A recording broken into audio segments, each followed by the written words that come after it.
Good morning. So then, I wonder what's happened. If I just take that out so there's no compression. Gently turn the engine over.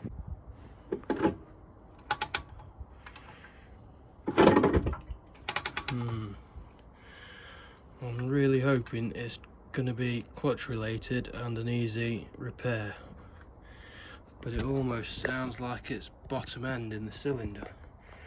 First things first, the sump plug under here, 17mm.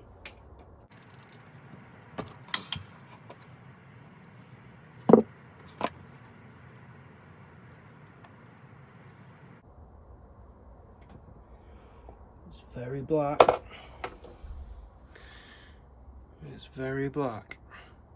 Now I did check the oil and there was plenty on the dipstick. Oh idiot, why did I leave that in there?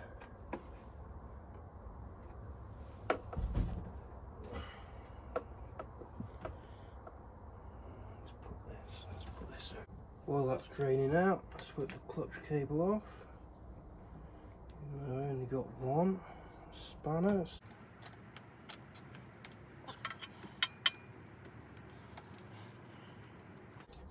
Now usually I'd probably mark this for the adjustment so I can put it back on exactly where it was, but I've got a brand new clutch cable I was going to put on, so there's no point doing that as it might be very slightly different length.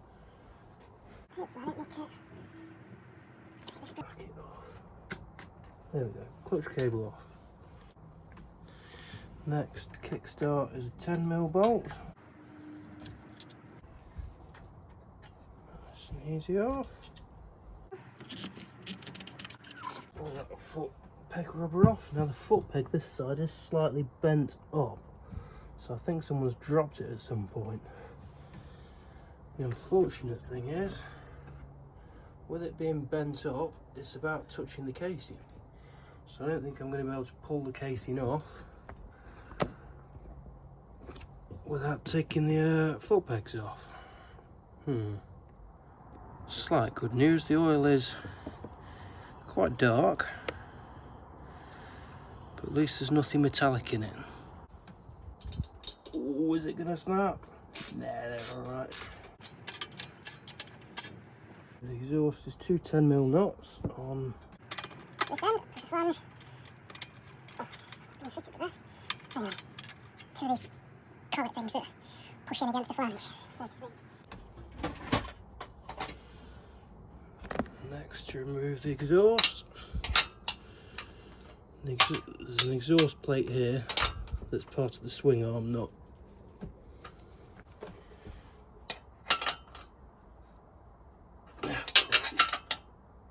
Turning the whole thing.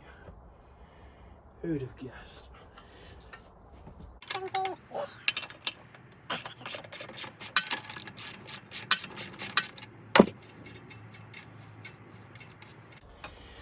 There's another one underneath. Nope, 12. Yeah. Bits of lock. Waggling.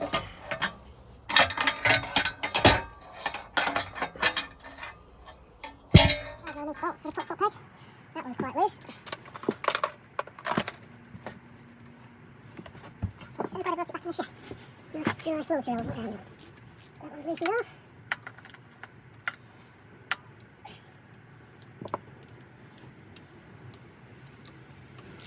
That one's coming loose. Now in that one, there's just the brakes in the way. There's this one. To get socket on. There we go. Turn it back on when I've got that off. Let's bolt on these. That's what happens with the awkward one.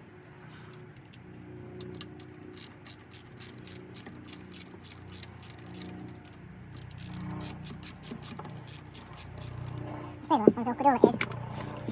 The weight of all the foot peg bars now on this very last bolt. So I might drop to the floor on this out. Oh, helicopter.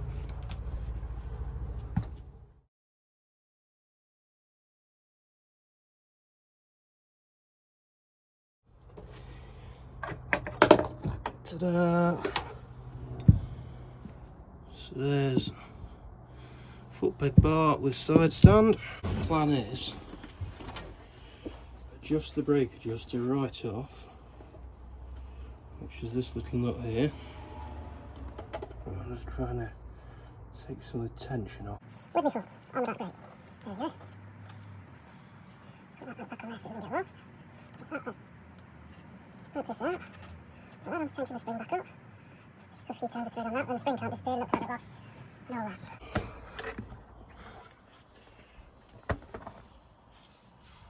Might be a case of I need to remove this spring to allow. Oh no, I'll be able to push it down as I pull the cover off. Now then. Oh, what's going on there? Phillips screwdriver. Phillips screw. Nothing. And this little box of tricks. Which ones are they? Now that one. What's this one? See if I can read that. JIS. Oh, look at that fit. JIS stands for Japanese Industry Standard. So, definitely on old Japanese bikes, maybe the new ones, screw heads like that will be JIS. So it's definitely worth getting yourself some JIS bits.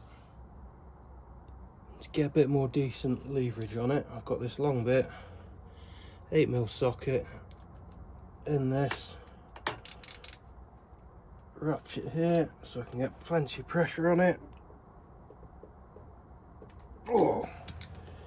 And if they all come out like that,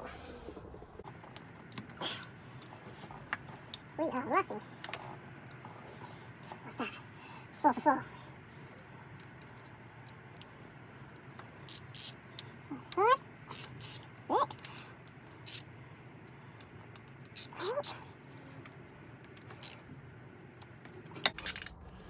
9, 10.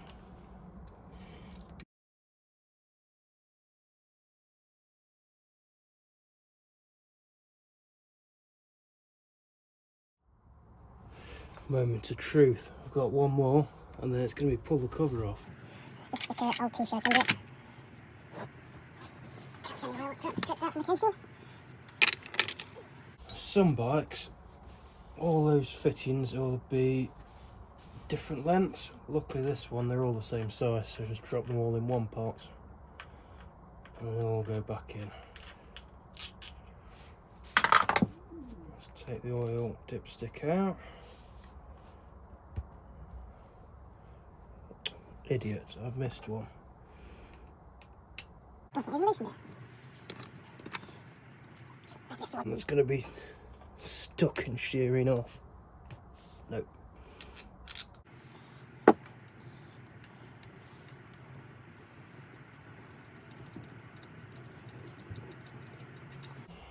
Moment's truth then. No, that's holding it now.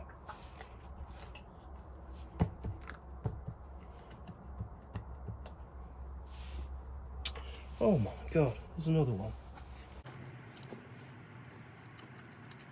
Oh, I don't loosen it, I just got to take it out. I've not done this on purpose for suspense or anything. Yep, there's always dripping out. What the hell have I missed?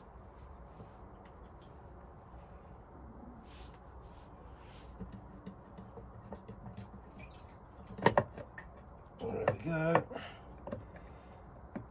It's just a bit awkward on that. Oh no. I thought that was all metal fragments. It's not, it's just the way the casing's gone after. Let's drop the casing underneath to catch that last bit of oil. Now then. Oh, I can't.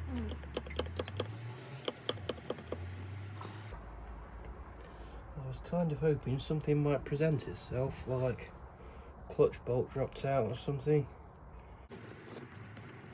Poke the camera into the sun. The good news is there's not chunks of metal in there. Now then, I don't know if you'll hear this on the camera, but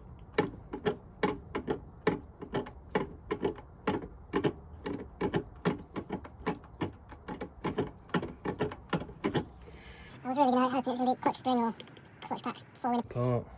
Unfortunately, it sounds crankshafty bottom end, which is probably going to make it a lot easier just to whip the engine completely out of the bike.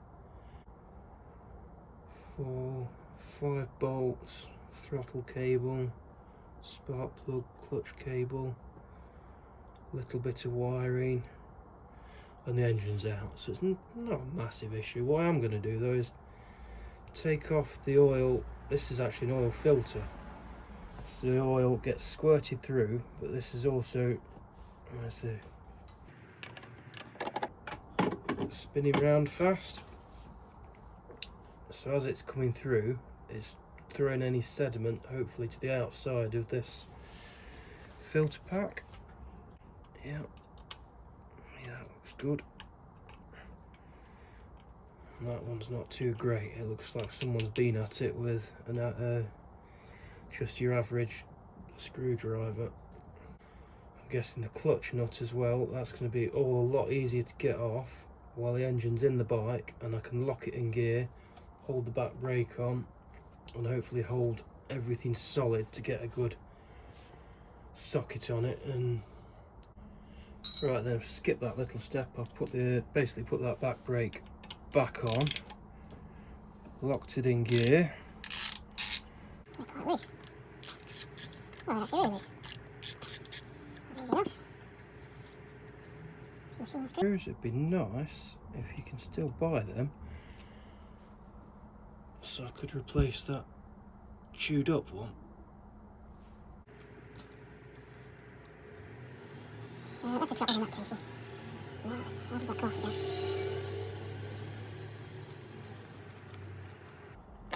Oh, there we go. Oh, that's lucky. Just landed in the casing.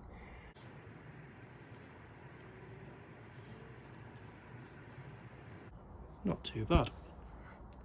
We'll need a new seal though. Oh, hang on. So this, like I said, spins, throws any sediment in the oil to the side, then it gathers like that. So that'll need a real good clean before it goes back on.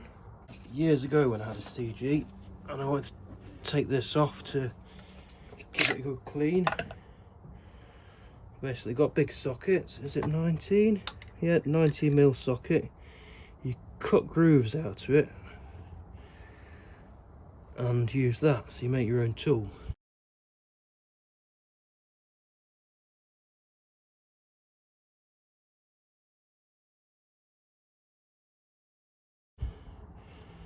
This was literally a few quid off eBay. Is it gonna fit though? Yes. Right then, here's a right good look away moment. Do as I say, not do as I do, because I'm sure in the instructions of this amazing Aldi torque wrench it says do not use it for removing bolts, but for now that's what I've got.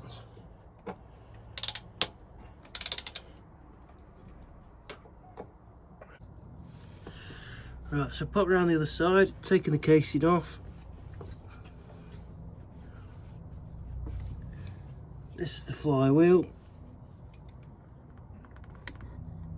Them two hold in there, and then you can hold it to lock the crank off. But just as I gave that move, something presented itself. That horrible clunking sound with the engine running,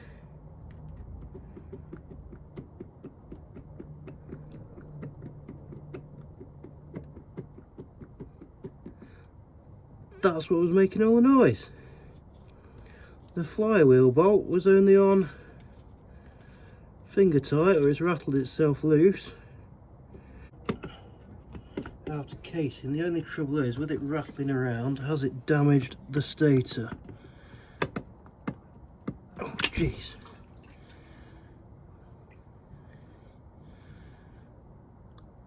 So that was the problem. Fingers crossed. Yeah, that's all intact. Oh, that's broken. There's a little Woodruff key there. As that worn out and lost its timing, mind you, basically there's a little Woodruff key in that even further, because usually to get that flywheel off you need a special tool. Oh my god, let's just put the kickstart on. The kickstart's on. Rotate the engine. Take the spark plug out so we've got no compression. Whip this around the other side. With a bit of luck,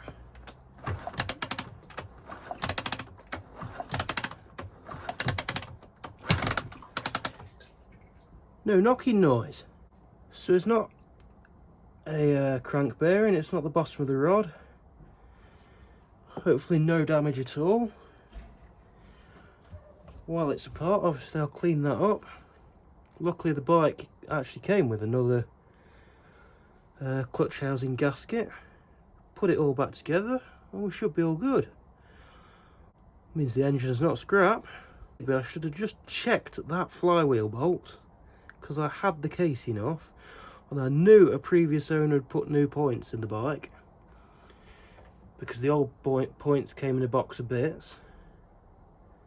Maybe if I had just looked at those points I might have noticed, oh hang on, that nut's not quite done up. Whew! So looking at it again in daylight, it's either caught part of the insulator excuse me, on the stator windings, or they might just be that brittle because they're, well, they might just be that brittle with their age. It might be the perfect excuse to change the stator off, stick a 5 coil one in that's 12 volt. It'd also be nice to get rid of these points, go electronic ignition for a bit more reliability. Some thinking this evening. I didn't actually film putting this side of the bike back together, but all I did was clean that filter out, put everything back. As you can see, I've swapped the JIS screws for cap head, Allen head. So instead I've managed to get the footrest with my tiny vise and bend it slightly back down. Put some fresh oil in it, a litre of that. Then I've bolted that flywheel back on and she doesn't want to start. I'm guessing that's damage to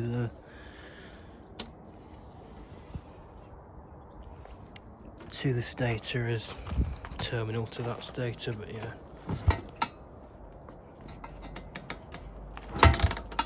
That's a shame. Oh well.